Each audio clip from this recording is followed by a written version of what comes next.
Yesu Kristo tanging okemana tua kihe pekia hekuo pekia ia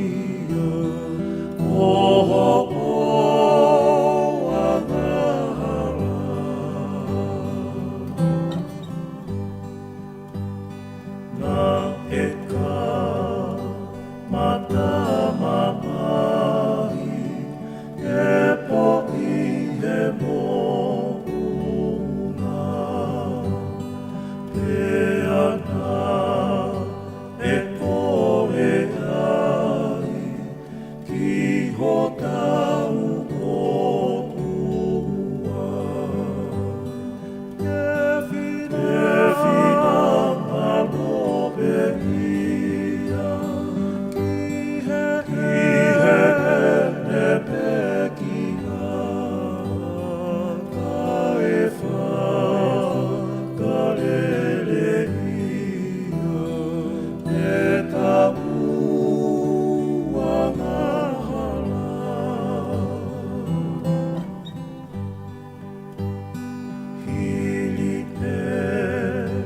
me hufekina mo pene toki tuhu asiuta si mala ia mo pene kau tau si oki he anakovi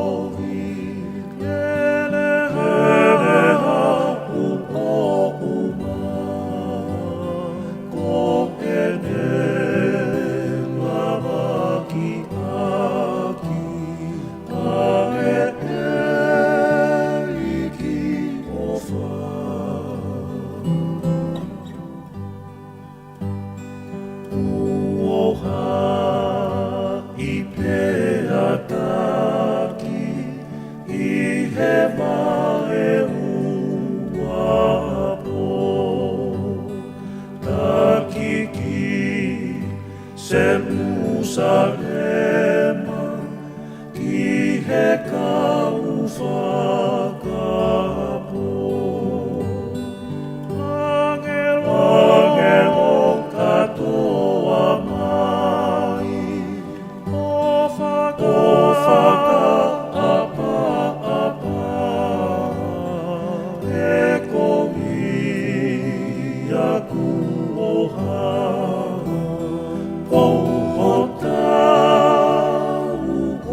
tau whairewa hono houau taritari o lamatau. Ke viki ia e tua ko e tamai o tau i ko Jesu Christo. Ko e tamai whokia e mana mau wha mo o tua e vai kau aki, ai e kune whakawhie maari i ki tau tolu ho tau ngahi loto mamahi.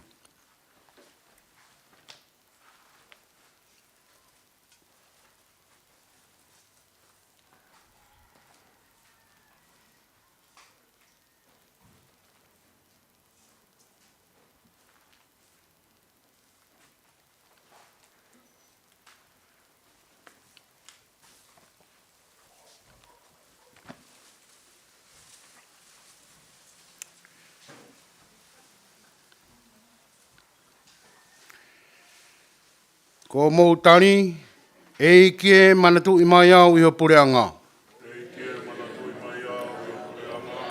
Ko e kie o tua aku tau hi e kai te umasiwa hamea.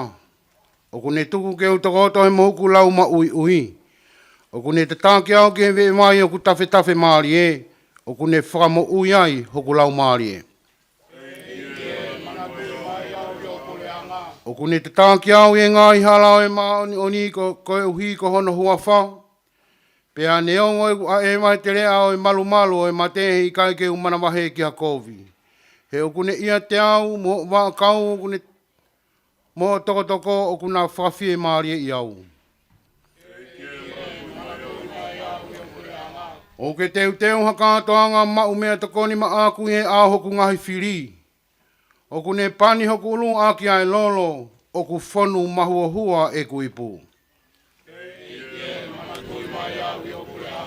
Ko e mooni e mui a te au ai le rei moe alo o wha, i e aho ko tāpe e kumo ui. Pea ko hoku api ai whare o e iki o tua o lau i kuonga.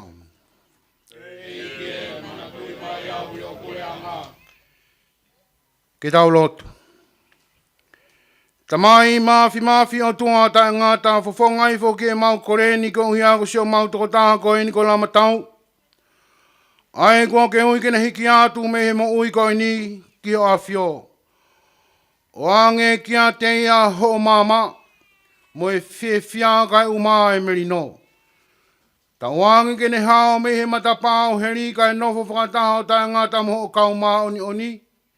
I he mama ko e nā ke whakapapau i kia e palahame mo no ngahi hako i he tui. Malu ia me ngahi whaingata a fuape, pea i he aho lahi a ia o toi tuu mo e whakapare. Fo tu hake ia whakataha mo e kauma oni, whamore e ne ngahi anghala, pea oange kia ia e mo ui ta ngā taho pure a ngā o kumau kore ni a Kristo ko mau eki.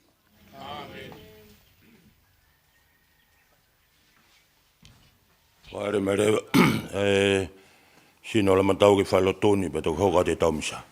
Maro.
O kata ko me efki lalo e tau whanonga pio ka lafi o mau mata pure la matau tangfu.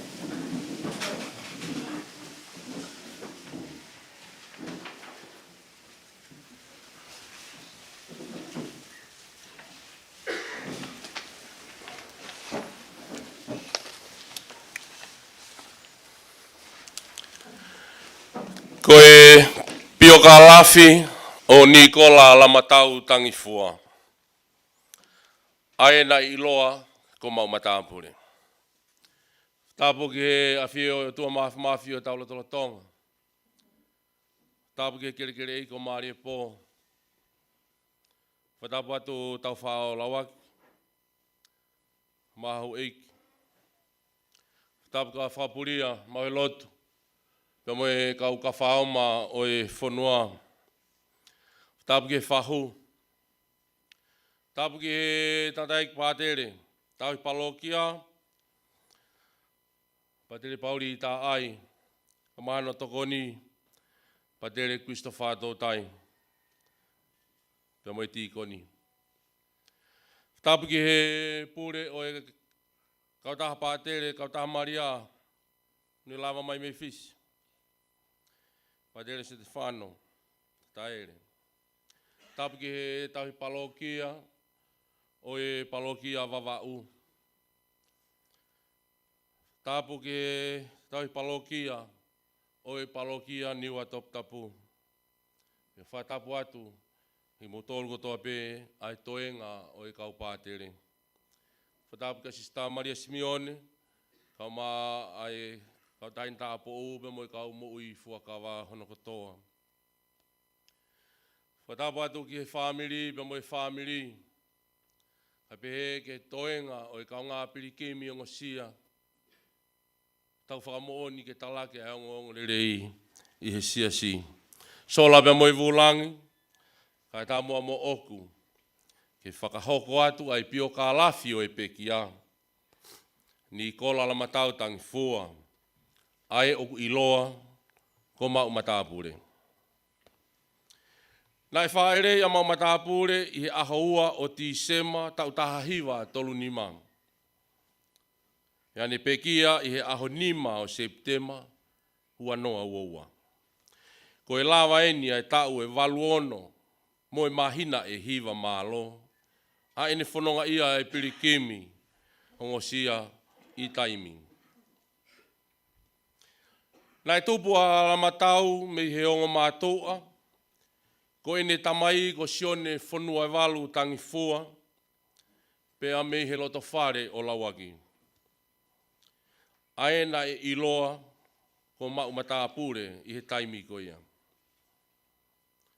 Ko ene whae ko Maria Tupou Thompson o Lapaha. Ko e whanau a sione whanua e walu pe amu Maria Tupou. Ko e lahi taha ko Billy Milose ma fua aiata kua ne pekia i Aotearoa. Ko e ua ko Rosalio Tamanivalu kua ne ospekia i Silva Fisi.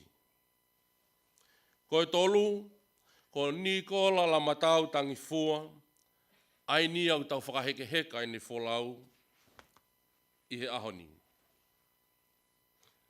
Ko e whaa ko whinehika tangi fua, ko ne ospekia. Ko e nima ko kolotau tangi fua, ko ne ospekia moi. Pea ko sisi taha, ko nima tapu lomu, o kune kei mo ui, pea kune iheni, pea mo tau tolu, i e ahoni. Nai mauhoa a Nikola la matau tang fua, kia tangkina tuli mafua o munga one, pea mo koulo haapai. Nai whakakoloa ki naua e whanau e toko walu. Whanau fefine e tolu, pea mo e whanau tangata i nima. Pea unau kei mo ui kotoa, e whanau i e ahoni. Ko e lahi taha ko vai moana la tu hoi. Mauhoa ki a turikaki la tu hoi o Hateiho. Ko e whika oa ko tala te sio tang fua. Mauhoa ki a Cecilia Kutunpeo o Maufanga. Ko e whika tolu ko si ao la fe ao tangi fua. Mauhoa ki a vinola lo le sio o Tofoa. Ko e whika whaa ko talaya sturi tangi fua. Mauhoa ki a Sarah tang fua o Okalani Nusila. Whika ni ko anti te tupou tau malolo. Mauhoa ki a whaaui tau malolo o holonga vavau. Whika ono ko Pirimilose tau whahema. Mauhoa ki a mokeni tau whahema o Navtoka. Kogo neo spekia. Whika fitu ko ofa ki la i e Stanley tang fua. Mauhoa ki a niwoni nafe tang fua o Houma pea mofonoi hapai. Pea ko sisi taha ko Feliciano tangi fua. Ko peki aini alamatau ku kei mo ui e ne whanau e toko walu. Whakamoko puna uluaki e tolu taha. Whakamoko puna ua e toko ono. Na iako pe alamatau i lau tohi pureanga talafo ou. Pea ne hoko atu ai ki he korisi sangato soa ne o apfo ou. I he taimi ne whainga ta aia e whewhonanga aki. I he taimi ko toa peu nau whanonga ai ki he ako, pia mo e kau tangata i nihi o e koloni. Ko pau ke nau kolosi he tahi. O ta taupe, ai alu atu, pia mo e whoki mai. Pia i he ne whakamatala ko e taimi ko toa peu nau wau atua i ki ha i loto. Ko pau ke kakao, ai ni mai taha. Kai puke, e he ni maho nau wala ki olunga he ea. Pa nau kakao ke au atu ke whaikonga ku mamaha. I he kolisi up for ou.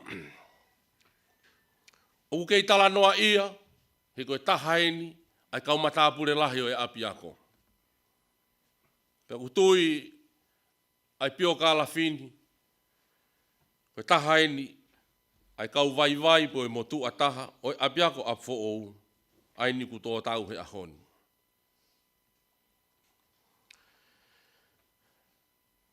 Na iai beho no hingoa whakatene tene he kolisi, na ui ko tafkai. Maka toonga pe i he taimi na ne hoko ai koe matapure lahi. Na ne turi tau paua mo mātea ki ai lao ai kolisi. Pe au kei manatua ai he ako tutuku o e api ako up for ou i taimi ko ia. He nā ne whaata i pe ia ta mai ki ako e ni o hola i pe he ako.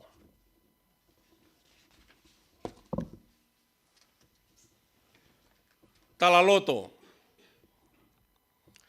Ai sisi ia pātere sio finau.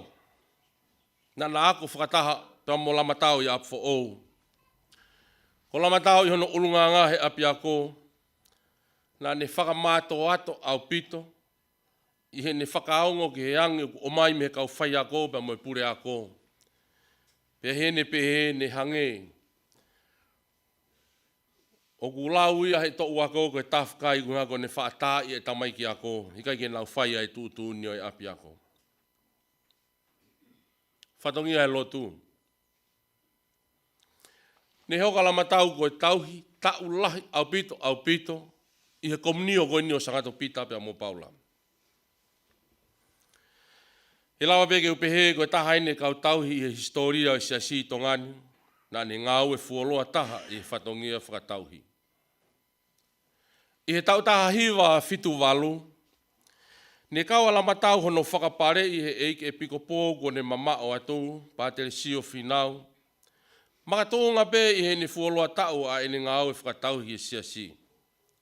Pena kaua lama tau he kau tauhi ne fili mei tongani. Ke ne wholau atu ki nusila o taktaha ngā ue, toko ni mai ki hono whamiri. Lolotonga ni kei nusila ulotonga ako seminari o ai. A pātere, Simone Moala, pia mo pātere Soane Kanseri. Oi komunio koe ni. Nina whaerewa e talatala no ha whaunga ke maua ha paanga.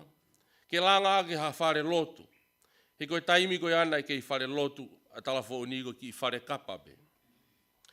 Ni ako rewa ila matau ai ki flosou o whaiwai e whanau ne nau ako pātere, mo whanau ne nau ako tāpo ou. Ne nau wilo takai he ngahi paloki a i waringa toni. O tala e tau mua o e nau whenga paanga. Ne o whena o bito ki nau tolu he kau papalangi o tānaki ai a sirin ne lau mano. O omi ke eike e piko pō o e aho ko ia. Ko e tupu anga ia hono langa o i ki whare lotu koini. O kei tua o mai ki he ahoni. Nā ne mui ake a lotu. He neongo ni masiwanga nā ne fua ake hono kotoa e ngai whatongia. Hai siasi. Kai tau te whito. I he ne kātonga o wham. I he ngahi aho whaka osi koini o ene mo ui. Nā ne tokoto pe i he ono mohenga. O lau pe a losario he koia hono manako. Pia ka maumaha ki se niti. Omi me he ne whanga ila mutu. Pe ko hataha he whamiri. O kune kuku pe mo whakaha mai. Ko e tānaki eni ki he ne kātoanga ofa. O me sirini ke ne kai. Ka ne kuku pe eia ko e tānaki ki he ne kātoanga ofa.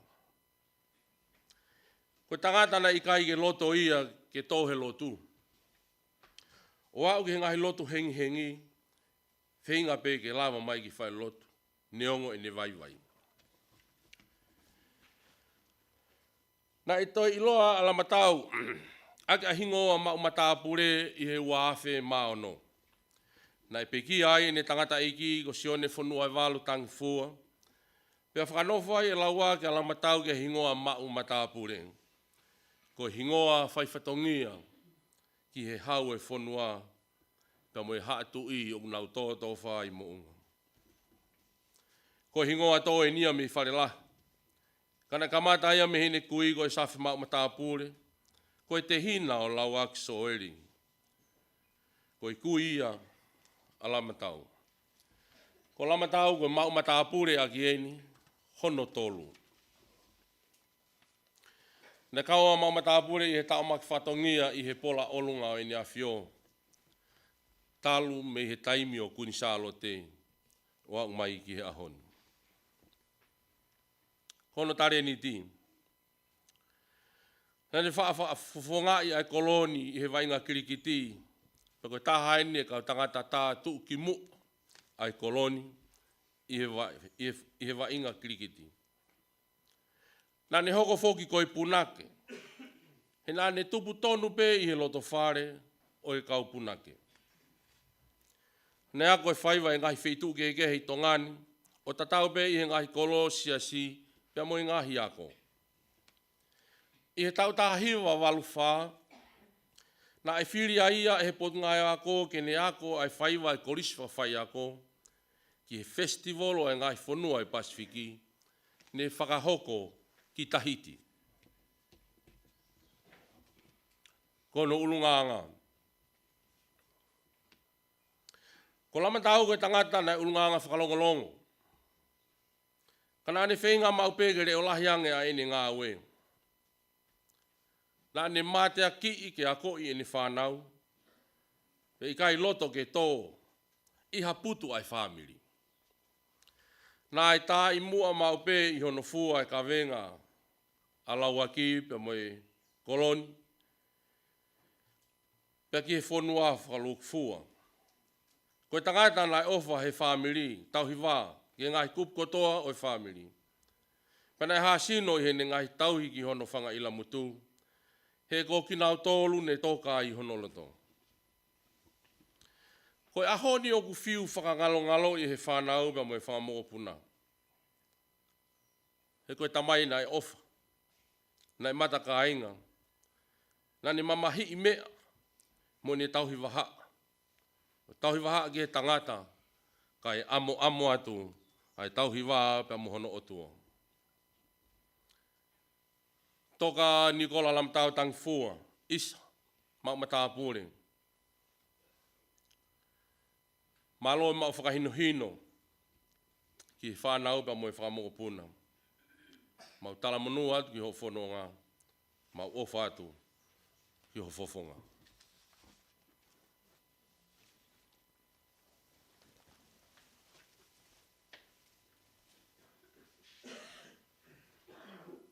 Tako mea ke. Iwa whae tamai mai alo, me lau maare maani ni. Tawangi ke a whieting mo tolu e iki. Tapu e kua whaki. Atulo at pēla matau.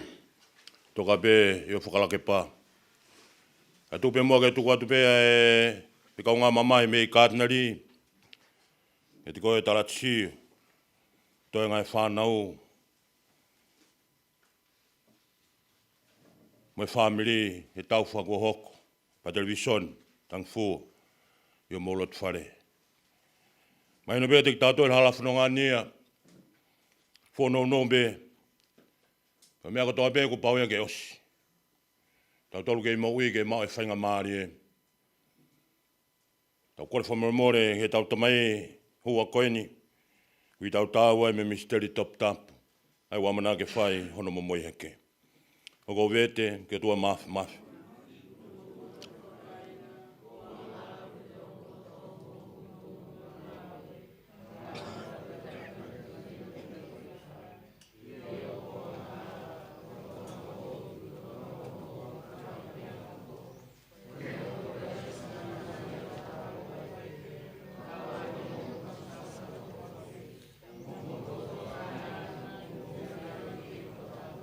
O ange tō matik tātola lo whai tua maaf mawhi ne whamare e tau ngāhi anga hala.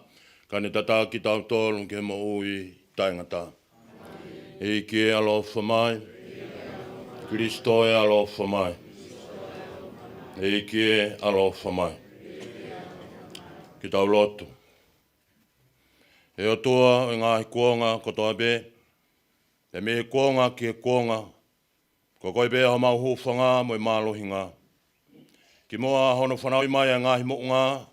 Pe ko hono whatupu o māmani. Nā ke o tua be koe. A ngai pufonga mai a ki hose wāniti koe ni. Ko Nikola la matau tangi fua. Ko ne mo ui fuoloana e fuakia ke whaifatongia ke te koe. Fuakia te ia hanono fuanga i hopure anga. Ai au kaukau ai a managlerei. Ke tiki nau tolu kotoa o wha. Pa mo no ngā ke tiki nau tolu na nau ngā ue whase wāniti. Mau kore ni hufanga e Kristo ngo alo. Kia whio mo pure whatamu koe me lau mare maane ni. Kia tua pe taha o tae ngata. Pea tae ngata.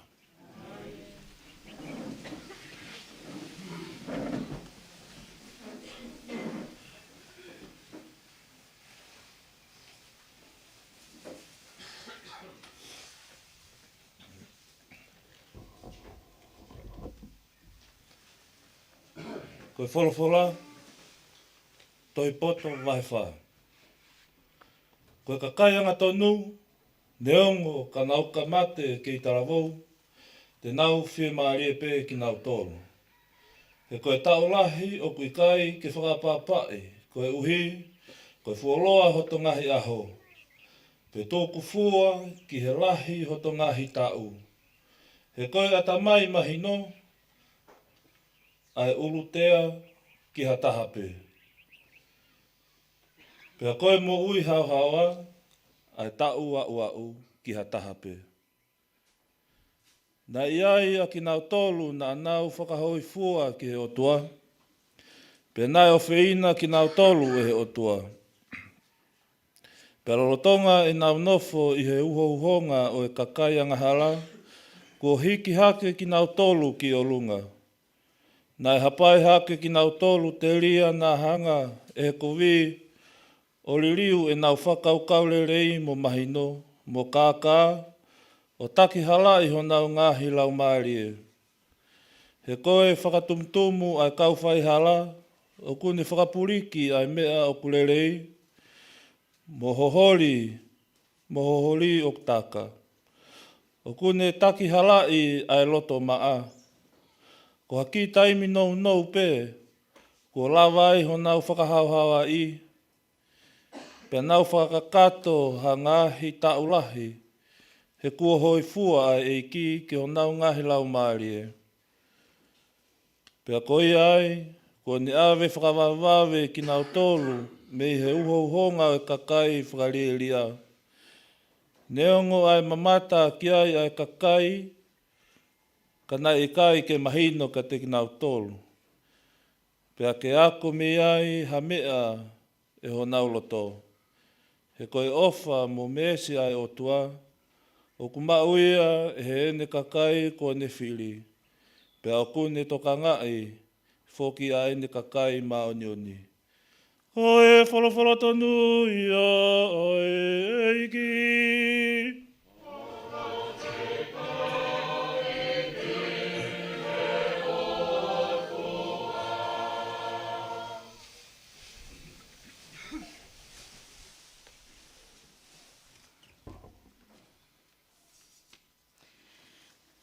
Sāme whetari aki, sāme whango fulumataha. Ko hoku lau maari e, oku fie inua ki he otua.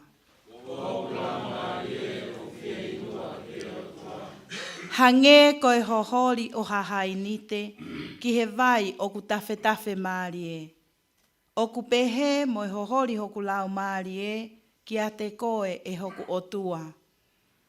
Ko hoku lau maari e, oku fie inua ki he otua. Oku fie inua hoku lau maari e ki he otua, koe otua koe o eku mo ui. Ko a whenai te utoki lawai o huu atu o mamata ki he fofonga o e otua. Ko hoku lau maari e, oku fie inua ki he otua. Foaki mai a ho o māma mo ho o mooni, pea ke nauhanga o tataki au.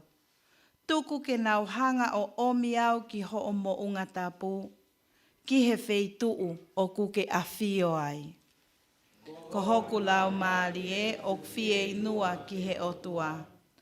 Pea te uha ulewa ki he o rita o e otua, ko e otua ko hoku whie anga, ko hoku huhui.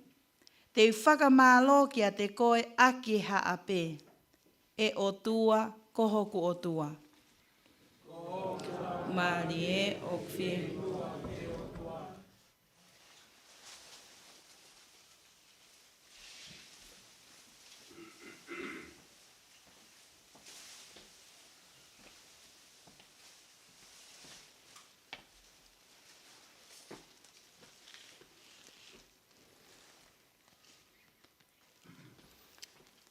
Ko e wholofola, uraki korindo, wahetaha ma.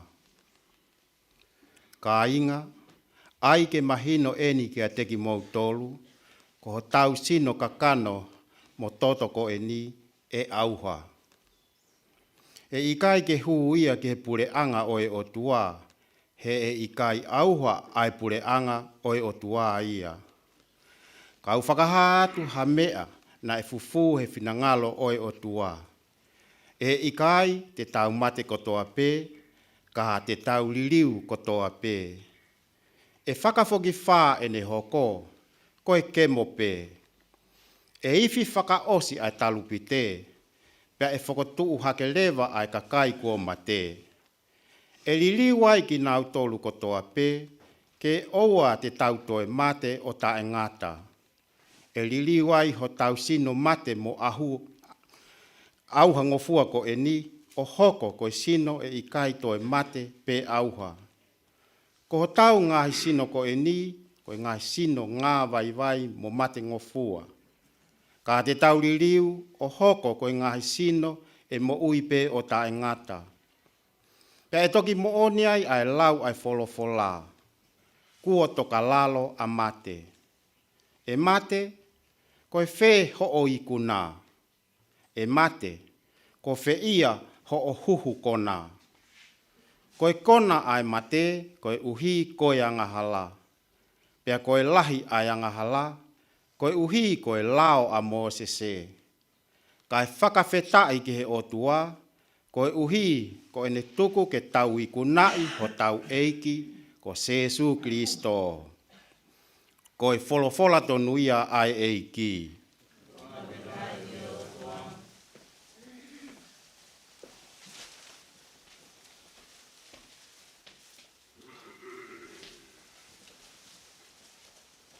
Toka teu o e ngongolele.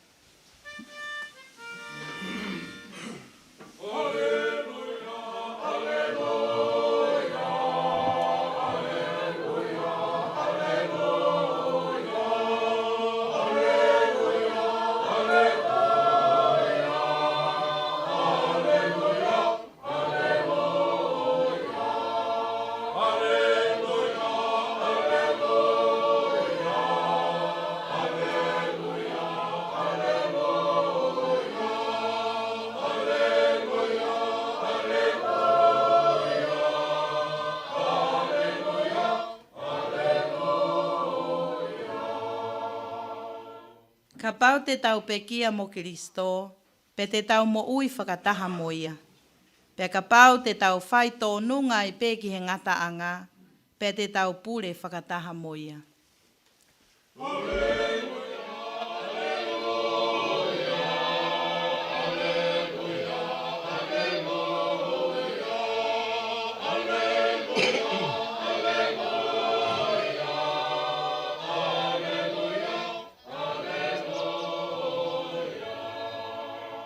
Wange ke a whia e te ki mou tolu ai eiki.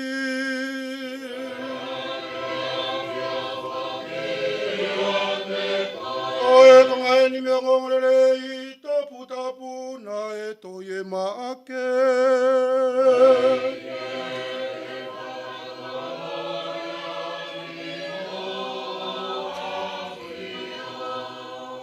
ma ake ko no hongo fulu mani ma oi wahe. Pe au ki hoa tā marie ko whakapo uri katoa e whanua o au ki he tolu e fiafi. Pe whiunga nei mo ia ko kalangare o lahi a sesu. Iloi, lama sa pakatani. Ai a ko hono uhinga ko e hok o tua, ko e ha ko ke riaki ai au. Pe whanongo ki ai e ni ihi na i tutu ai pe nau pehe. Whanongo hange o kui ki a ilaisia. Pe lere mai e toko taha muha oma. O ne unu ki a waine mahi, pe ane toki hunuki, ia mui akau o humaki hake ki a sesu mo ene pehe.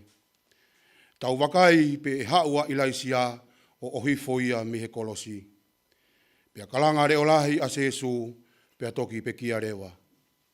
Pe whiunga tonu pe mo ia, mo e maha e pui o e temi pare mei o lunga o a ukilalo. Pe sio atu a senturio, na e tuu hewe kolosi, ki he anga o e pekia a sesu, pe ane pehe e ia. Tā koe mooni, koe foha o tua e tangatani.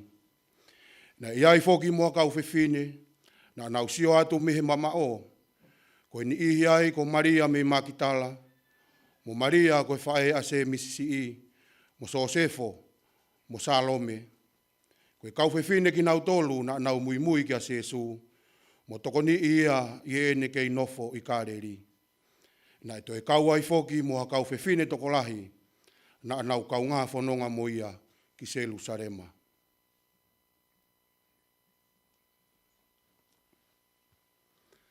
Ko e o ngongere i tonu ia o e eiki.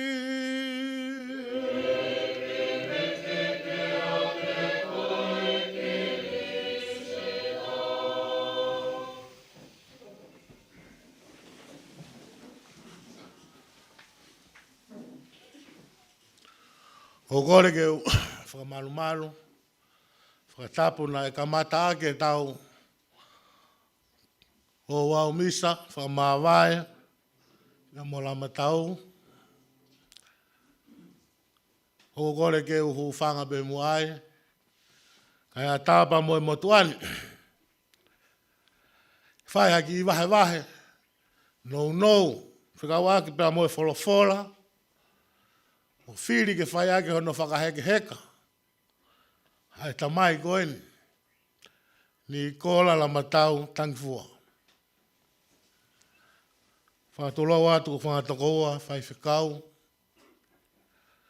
Aki mua ke whai ha wahe. Whikau aki pēr mo e wholofola. O kou whiewhia whakamaro kia patere pauri tahi paro kia. O whainga maari e mo oku. Ke whai e te wahe. Wholofola whakamawai, na mo e tamai koe. Ka ki mo ea koe mea ke mahino ka te au, whainga taa mau pe ka te au, ke uhau whoki mai o misa mau ki whai lotu. Pau te mohanga whakatoka ngai, koe whoi mea e ua kai ke whaalawa ke uhau misa he. Hono uraki, o mau kaunga tāmaki. Pako no fo pe mua he sio haka ure ka porque time la o ka ke fa la o sio ka te nauto. Pe time la hula ke ma fa misa ma ka nga tamaki fa oskata fa nga konga he misa. Ko hono wa ko fa nga ta ia ma pe ha misa ma ki fa lo tu. Ko al ma pe ko foki mai ku pure uno fo anga ko nga ko ma to ko si fa ngo fua. He na mau osi ilope, koe turiki koe no whahai. Kokoloto maari ke koe no whaangai a hai. Pau kai ke te whakahela eke, koe turiki koe ni, koe whaamiria a hai. Koe ahoni, kua pūre ki no whaangai ta, ho mau ki whailotu. Pako mea o kou whainga tā ia mau pe, i hau whoki mai kou ki whailotu tupu anga, ke umomoi hake wheila rau e misa, si ofa si o ki ka inga lotu, he nau toko si. Ka inga lotu koe mate, mea ea ko tau, Kai ke tau kei lawa, ke tau whanongoa, aho ki he aho, leti o, whanongo i he, mitia, whekau aku pa moe mate. Mate hai, mate mai hai mei whia. Pa neongo ku hala ko papa, mea ku tauanga mahene whanong ki ai, ka ko hai a whamiri e loto. Ke hoko mai mate ko no loto whare, hala ke hataha. He koe tau loto, ke tau nofo pemo ki nau tō. Koe tau loto, ke tau mau e fia, he tau nofo e mamani u tau iai. Pe taimilahi e te ki tau tō, tau whai mau pe, tau whaatala noa ka te ki nau tō, koe manatu merie. O mahino rewa ka te ki tau tō, mahino he kai ke tau lawa, mga tuunga he kai ke tau lawa, tari e mate ni hoko mai, mea koe ke tau lawa tātou ke tau manako ke tau tala noa ki ai. Koe ahoni, kua hua mate, ho mauloto whare. Peko neongo e tau tae loto, neongo e mau tae loto. Pe mo tamai o eiki koen. Mea ke mahino ka te ki tau tolu, ko mea tene hanga whakaloto toa i ki tau tolu, ko e tau tui. Mo whanonga e tala noa ko ngā tohi urua ki, ko ngā tohi hono wa Ipseria Paula. Whekau aki pia mo e mate, maga tōnga he tau tui ko i kuna e Kristo. Ko tau natula tangata pia o ki tau tolu ke tau mamahe. Natula tangata ki tau tolu ke tau tenghia. Ka ko maga tōnga he tau tui, kune hanga omia e nonga ka te ki tau tolu. Neongo koe maawai, kau tau ngoi mau pe, magatunga ia se su. Ukune om mau pe fie maari e ka te tau to. Tala noa ko ngā tohi urua ki, whekau aki pia moe, ki nau tolu ta ua ua u. Te tau nofo pe he ko hae uhinga u nau monu i ai. Ko e nau monu ia, he nau ua ua u e nau ta u, awange whainga maari e ka te ki nau tolu, ke nau toi whakahahoa i e nau moui. Ain mo whanongo ki ai e ko ngā tohi poto.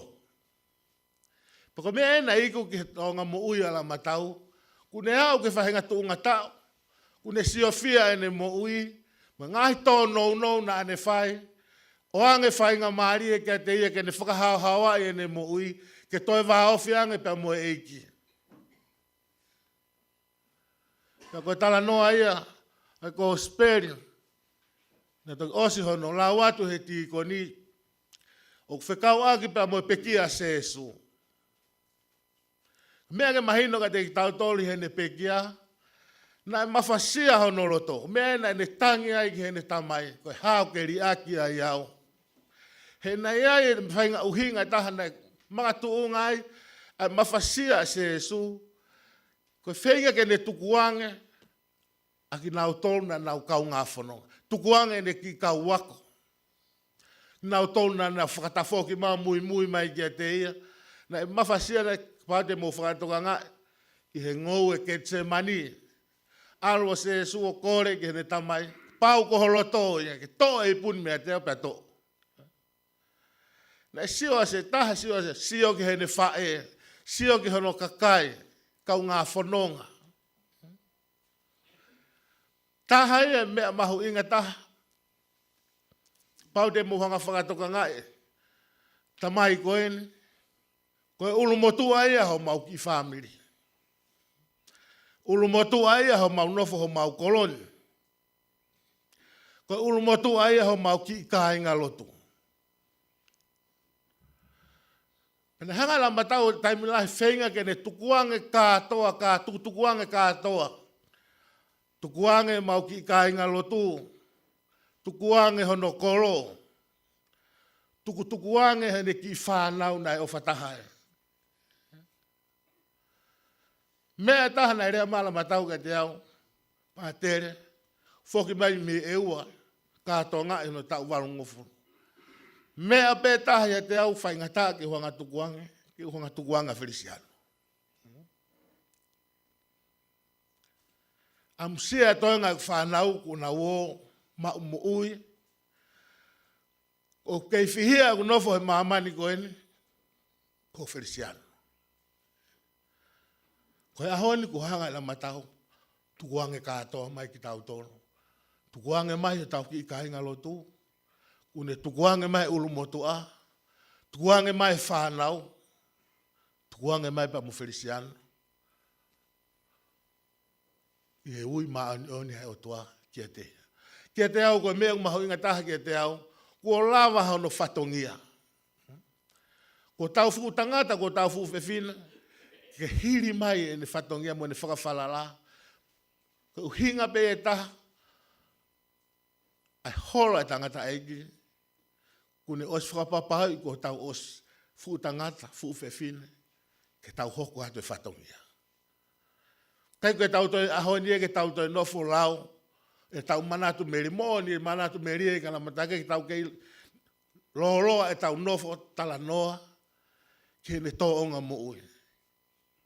Ka koe mea ko loto ke tataki aki tau tolu, ke tau kawatuku pe mo lama tau, ko ne foaki katoa mai, ai whatongia ka te tau tolu, ke tau mo ui, hoku atu whai whatongia. Ki kainga loto, kaunga tau maki o tau iai. Family masivo, na tau tupu hake ai. Tau ki i koro. Mo hafua ngai tō whatongia ala matau na ne whakahoko. Na ne whenga maupeke ne hanga hui hui. Tukutukuange māmarie. Koe ahon kua osi. Ko ne tuange osi maia. Ko whiunga si ne ngāwe. Ko osi taimi ka te ki tau tolo. Ki tau hoko atu. Pako hanga ko mea na ulawe kia he ka mataanga e misa. Koe mate ia. Maka tuunga e te ki tau tolu ki ka kai tui. Koe whai whanonga pia ku tau whai. Pako hanga ko e tau mo ui he mamani. Koe pau ke tau whe tau laki ki tau tolu pa moe mamahe. Koe ka kai karistiane ka kai fua kolosi. Ka kai o kunau tari e ngahi pore mamani ku tau. Pako pehe tofu pe mate. Koe mate koe mea ku pau ke hoku ke te ki tau tolu. Koe konga e mo uia ki tau tolu karistiane. Pau ku ta oifo e mate ne hoko mai, maka tuunga ia se esu. He nanga i kuna i mate kolosi. E toi tu, o mea e whainga marie ka te koe, o mea e moe tu o merie, ka te ki tau tolu. I he hanga e tau mo ui, i he mamani o ki tau iai. E neongo ko e tau whakatahataha mai, i he mamahe. Tako tau whatongia ia ki tau tolu. Kai ke te aha me ea e tau tolu ke tau toi hanu. Ko uhinga ia na e whakatupu ai ki tau tolu. Ko tau whatongia ke tau tukoloria. Whakaviki viki he otua. I he tare niti na ne omi ka te ki tau tolu. Ko lama tau e mo e tare niti na e oange ki a te ia. Whakoloa a ke ia. Tamai otua. Na ane whai o skia verenga. Whai aki hono le rei taha, ke whakaviki viki ki he o tua. Koe ai o tau. Whakatahataha mai, he hoa koene. Whakahoko e tau whakamāwai, e hoa o misa whakawhetai. Ki he o tua i he mea ofa mo ui, na ane whoake ki alama tau. Hange koe mea na ulawe ki ai, koene kune toi whoake mai ke te ki tau toro. Tau ki kainga lotu mo tau koloni, mo e whamiri, hoko atu e whatongia. Na matau mau, o atu e mau pōpuaki, tala monu, mua atu e te ki mau toro. Kai ngaro e te ki mau toro si o tō o ngā. Kai ngaro e te ki mau toro o tō whatongia. O hoko mau pē, ngahi tō onga mo ui mo ngahi tō whatongia koe whai taki angai e ka te ki mau tōru. Hange uke hanga whakatahataha i mai ki mau tōru e aha koeni. Tau tō nofo sio hifo ka te ki tau tōru. Amusi ala mata ui e kua mua. Ui e o tuako e tau tui e. Tau tōru en mo ngahi whatongia koe ne oma ki tau tōru. Ke tau hoko atu. Ai whatongia whatongia e ki tau tōru. Mua atu la matau. Mau ofa atu ke te koe, ua wheta mai mu aro, mu lau maari e maare.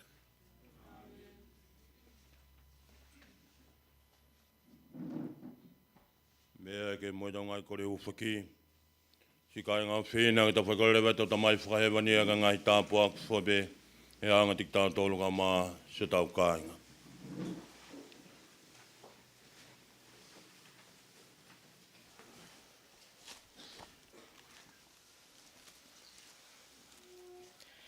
Tā wange, koe laka tuko eni ani kola lama tau tangi fua, mei taimi ki he mo ui wha i tāniti, e hoko ase e su ko hono kau ngā mea mo i kau ngā whanonga. Eiki e tali mua e maukoreni. Whatawange eiki, koe iheni ai ngā hika i ngā mo i maheni, e lama ke whakamooni ia ki he awhio ai pe ai otua mo ki tau tolu pea mo ene o wha. Eiki e tali mua e maukoreni. Whakatawange eiki ko e mamahi o to whanga i ho mauloto. E lama pe ke nau toe whakawhainga maalie i ki mautolu. Ke mautoi o ngoi pe ai whainga tā ia mo e mamahi, fie fia mo e mawawa. Eiki e tali mua e maukoreni. Eiki e tawange koe whakamasiwa i e mau mo ui i aho koe ni. E toi whakawhonu aki pe ai ofa mei he kāinga pea moe otua. Eiki e tali mua e maukoreni. Eiki e tawange ko i kuna fungani o e mo ui a Kristo. E mamali e ene ngāu e whaka mo ui, i he e mau mo ui mo e mau mate. Eiki e tali mua e maukoreni.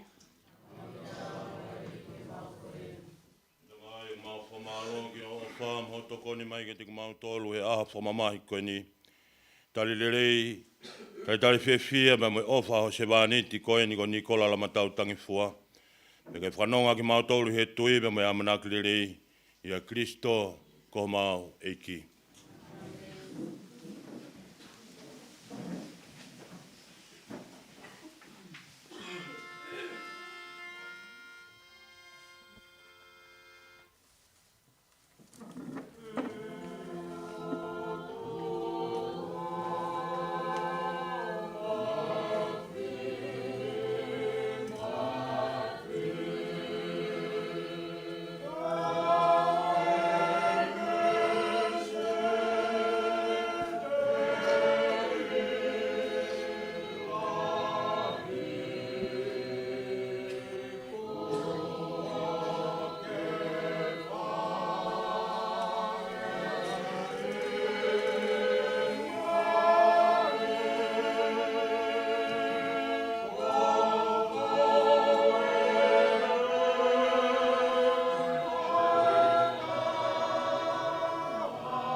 Eo toa e mesi, whatawanga i mau whilau e whakawiki e moi hu koe ne merino.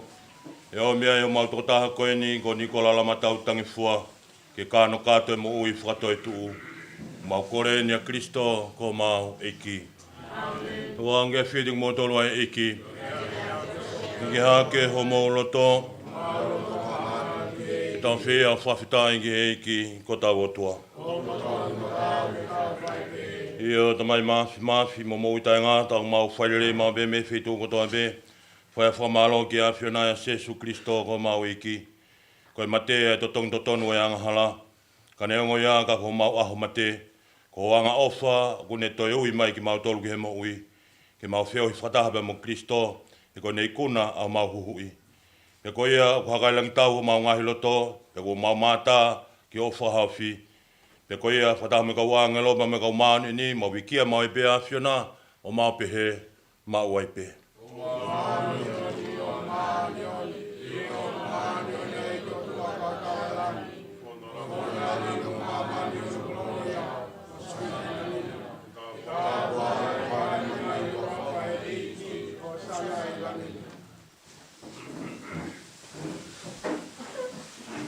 E ke ko ko be fungani mani ni ba ko be fu ko ngai mani ni fobe e ko ma ta patai ke ko ke a fitola ko mani ni ngai me afana pe ve la mani ni ko hi ka ko sino ma ta al ma e ko Jesu Kristo ko me to kon me men flau mari fokia ma ki ma tol ye mana ke ni twange e ya ke pekian ne to ya mani fafta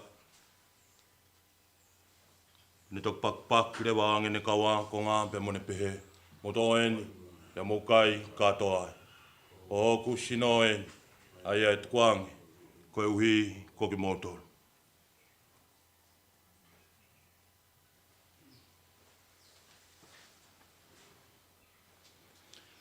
hilenga be na tau mafan to fong moi pone te fafta ai be no re wa ke ne kawa ko nga pe mo ne pehe mo to fong moi ni mo inu katoa pa me ai ko i puna hok to ko te foka fo wala i kuanga pe taingata e riringi fokia ko hiko mo tol pa makakai ko to ape kai famore more i ai ang hala mo fain ko oku famanat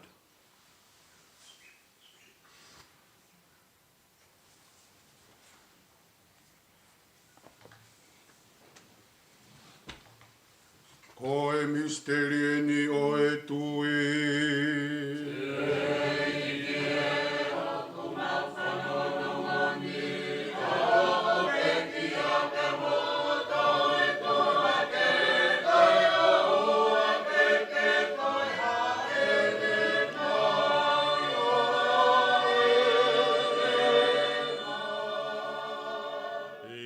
Fomana to pepe ke mo te to alo me ka tonga ma mo he ken ki ha fiona pane mo ui ma mai foki hu i tangata i o ma te fafta foki te ko ya ga fita lalo ya fiona o to mai ke ma no no ke fai ho tau hi e loto nga au eki ma te ko mama e tu foki lo to te pete ma to le o wanga taha tunga nga o la mare mani ni te ria sino me data Kristo a amenikin ke ma ko nga tari whakataha. Kei kie ke hanga i whungai whumua ki o sia lo tō mawhola te whunga māmani. Kupre kena i pēa e whio whofani anu kakai. Hei ki o māutu i tapu ko whalakiko, ka tinari māwhi o mau e piko. Whahinga tapu ka mo i fua ka wāpa mo ki mātolo ni anu kātoa. Hei kie ke a whio i ange mua hau ta mai o eiki ko eni. Ko ni kola la matau tangi fua, ai ko ke wiki ai ke ne hiki atu. Mei māmani. I he aho ni pia ke toku moa kia te ia o hange na i kau ngā mamahi moho alo i he ne pe kia. Ta wange whoki ke ne toi whakataha mo ia i he ne toi tuu. Hei ke a whei tau lalongi moa ki o mau ka inga koe ko nau toki mālo olo mea mana kia toi tuu. Ka mai ka inga pe kia whua peko i ke nau mātā e hulungia o whofunga. Ke a whei tau lalo mai moa ka te ki mau toluni hono kotoa. Ko i ke mau kau ngā maua e mo ui ka inga tā whakataha mo Maria. Whae tā po ai o tua, sangat so se whono hoa. Ka apostol monu ia mo ka ma oni fuape. Ne nau whakahoi whae a whenai laloni. O maa whakawiki ai koe mo matukoloria ki o a whio. O tōnga hi o alo ko Jesu Kristo. Koe Jesu Kristo na mea whio bea tūnga whoki ia te ia. O whae kene ka te koe mai mawhi. Wa da mara mare mani oni tai ngata pea tai ngata.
Tai nei me anghala me whainga tai a fuabe, ka maunof tali whake pe tali mai ma whama ui, o se Jesu Christo.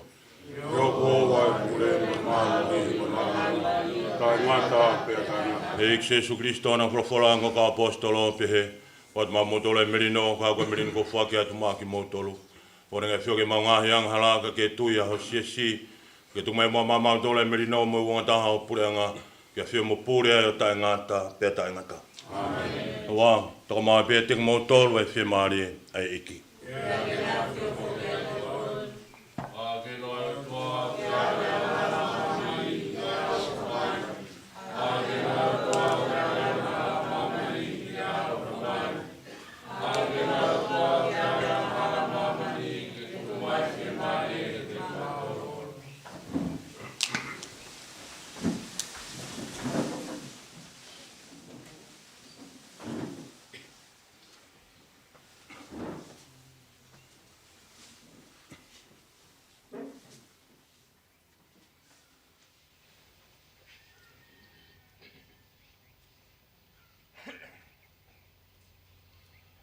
Oene Jesu Christo kala me tuang le fua veang hala mamani mono ia ko na tolu fua fe ke ka tonga alo o o tua.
tau lotu.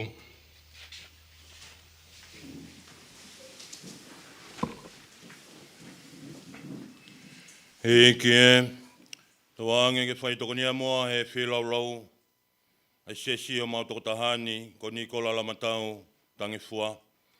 Te koe hina ne tari sa kalameta ho alofa. Ko tawange ke ni kau mo kau maani ni, ai aku nau taha mo Kristo, ko e ikia o tae ngata, pe tae ngata. Ko tā ko mea whilau.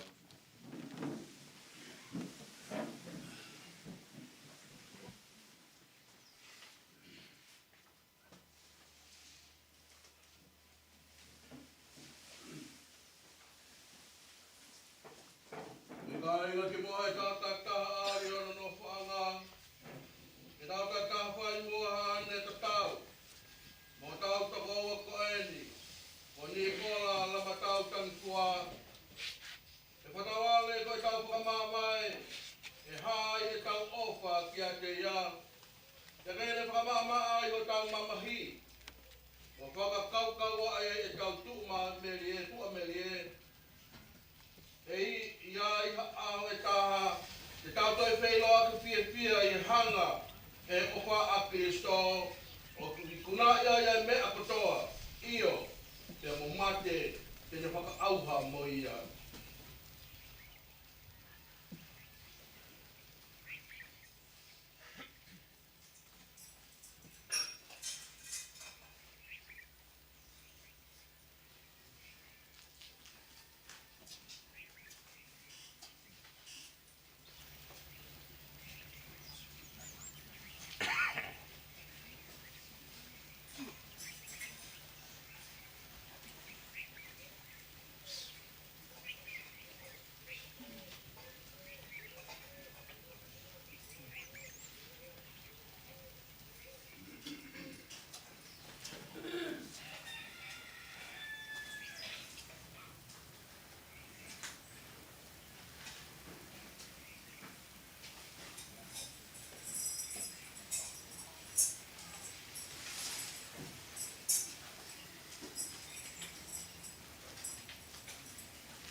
Motari hona lau maari e o awe ia ki o toa ko e fungani maurunga. Motari hona lau maari e o awe ia ki o toa ko e fungani maurunga. Mo womi ka maanoni ai o toa o tokoni ia.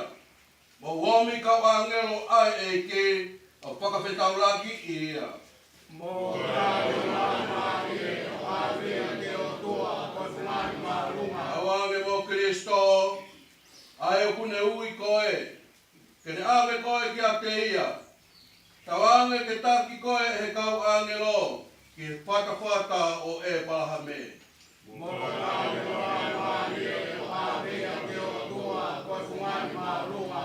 Eike, toku ange ki a te ia e whie maari e taingata, e kene hurungea i ho mama o taingata.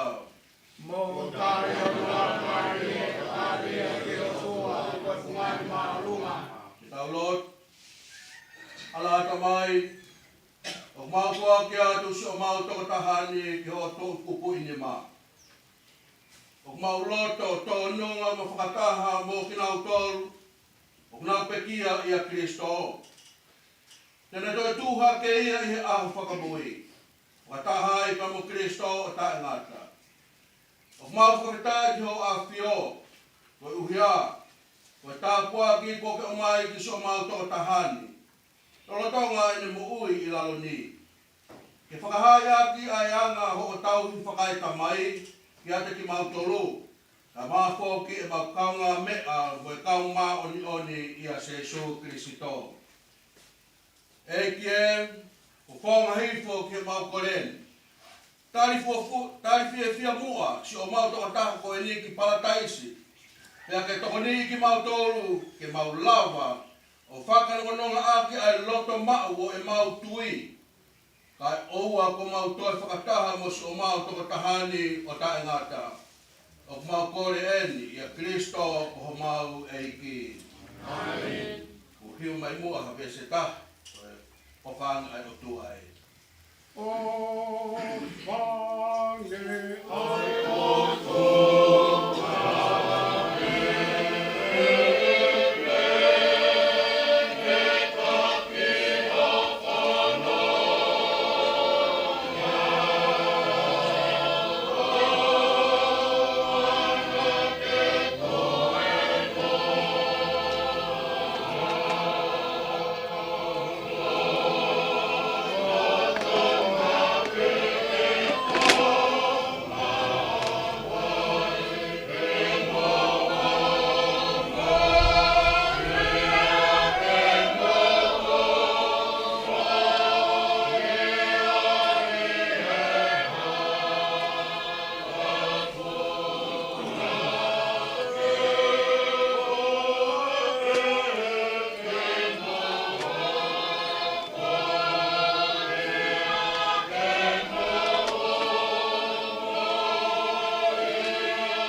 whakawhetau laki mai ki a te koa e kau maare ki le, o taki koa ki he kolo tapu, ki he Jerusalema fo ou mō taangata.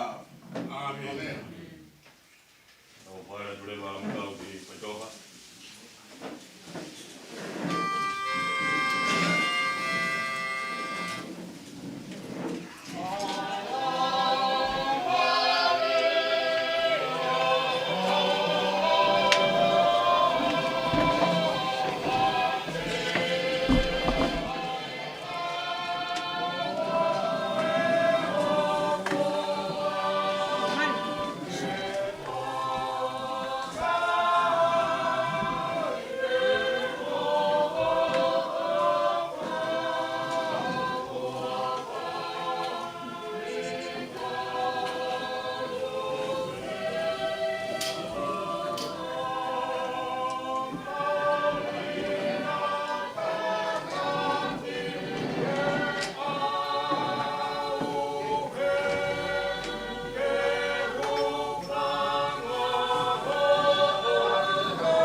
tau tāpua ki rewa.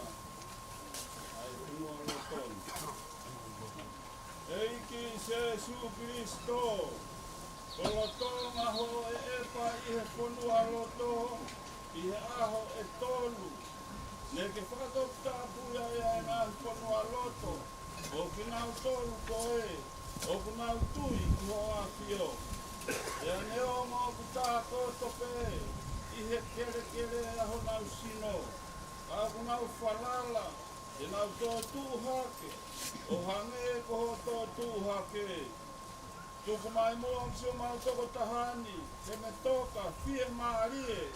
I he whanua lotonu. O au ki he aho. E ke toi haere mai ai. A koe. Koe toi tū. Moe moui. O whakatū hake ia. I he koloria. Tawange eiki Jesu. Kene mata e malama ho fofonga. I he pureanga koe. O koke a fio ai. O taengata. Pea taengata. Amen. E mauta mai o kui he wani ke tāpua.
E tau whakatatau kia te ia I hono langi langi.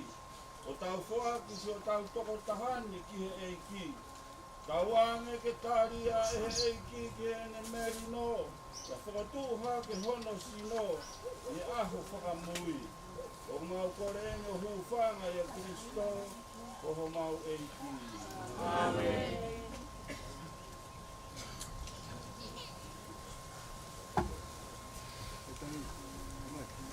E tau e wā ke ha tau e ngā e tau e ngā o tau e me nei he atoa e kau ne kau o tau e nei he atoa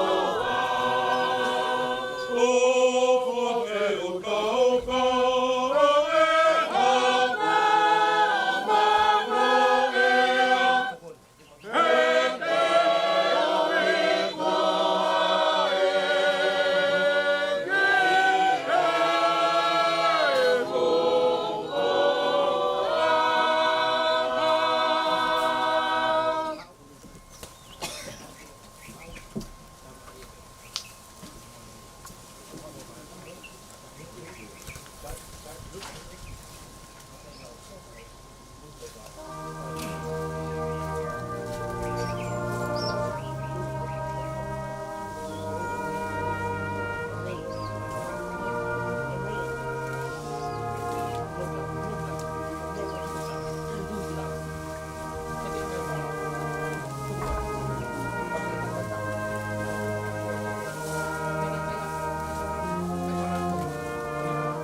hiki o tua, koe tamai mafi, o ku whakamoni he mautui, na e pekia pe ato e tuu ho alo, koe uhia ko ki mautolu. Tawange moho mautoko taha ko eni, ko ni kola lama tau, tangi fua, kene inasi ihe misterini, o hange, kene mua atu ki a Jesu, ko hono malolo anga ihe tui. Tawange, kene mau ia teia, ai fia o e toi tuu. O mau kore eni a Kristo, koho mau eiki. Amen. Ihe te ipeki a Jesu ihe koruse, na ne foaki ange, e ne fae, ke fae aki, ke fae ki ai ai siasi, mo ki tau tolu. O ia ke tau kore rewa whakataha, ai hufaki a Maria, tau lau e Siodoko Maria. Siodoko Maria, moko masia, koe kai kiki, moko e koe, fine koe, tau kai tau kiki la koe na Jesu. Tata Maria, tata koe, kia makoro na koe, na koe mamate, amen. Ei ki e, alo ofa mai. Alo ofa mai, mai. Ke alo ofa mai kia Nikola, lama tau tangi fua, ia moe ka inga o feina kotoa, o kutoka ihe mala eni, ke nau toka ihe fie marie. Amen. Nge kia whiti motolu ae eiki. Ke a, ke a whake, ke a ke koe. Ke motolu e tapo ke tua mafi, koe tamai mai alo, kala mare ma oni. Amen.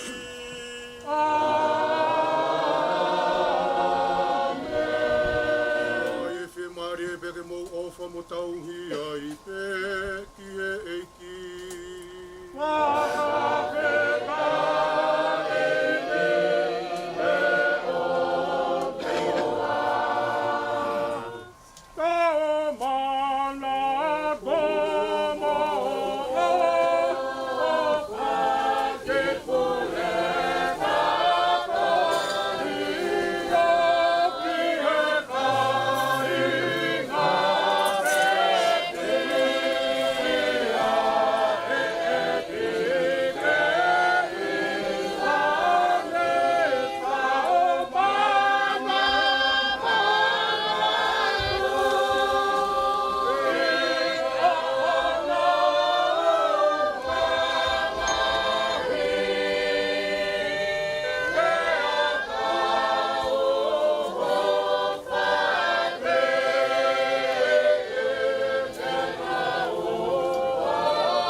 Tapu mo o toa tae liua. Koe ka mataanga mo e ngataanga. Ko i ka wuka. Ke haawai ho tau whunua. Tapu ki he toa. O hune tatoka. I he nonga ai eiki.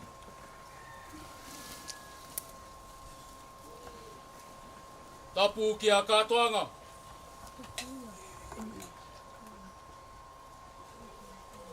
Tapu atu ki he whahu. Tapu atu mauelot. Whapuria.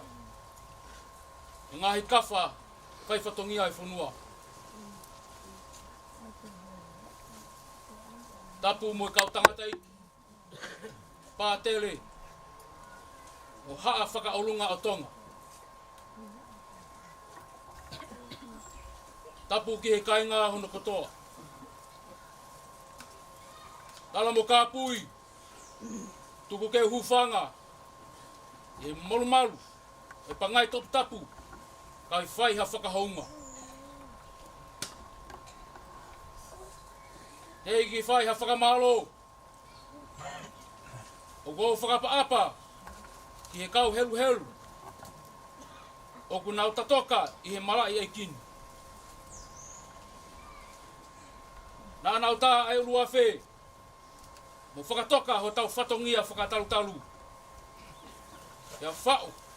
O hono ngahi tāanga. Ke hiki ake whonua. Ia nau whakawhianga ai. Ke ho tau otua e osi ki velenga. I he mouini. Ke kei tonga pia tonga. Pe tau kei kuni mai e ngai ahoni.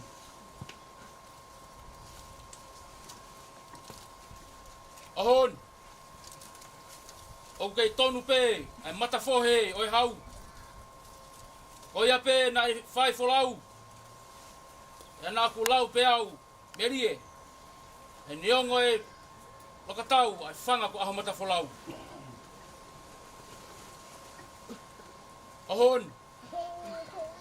Ko tulungia e pola ulunga. E ko monuka ai tau whatunga motua. Isa. e puni e hai, ai tu ungun. Ko mata punou e ku kaunaka. Pea mouna wao, pea mounu, wawa ai whanga.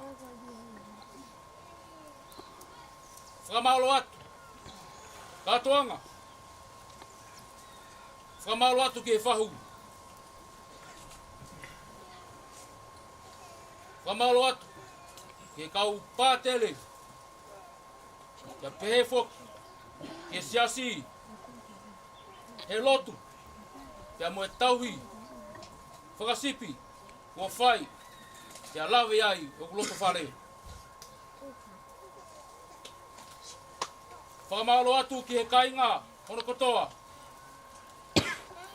E whi kaunga piki uma, e tauwha, ne ahia i o kuloto whare. O ku hounga au pito, kia te au. Polawa, ni kola ala matau tangi fua. Isa, mau mata pure. Talai mau ofa, ki kainga. Kalawa e hon, ko tau o siia. E ka whai hamu fok, ufowa te matapā koe. Ko teo e ki papanak. Ia me whanau pea mo e whangamoko puna. I whaia ka whakamamalo. Whakamalo lahi atu. Whakakato ate whakamalo. E eiki. Leba whakauha. Tau tatau atu.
Bảo quá, đi mua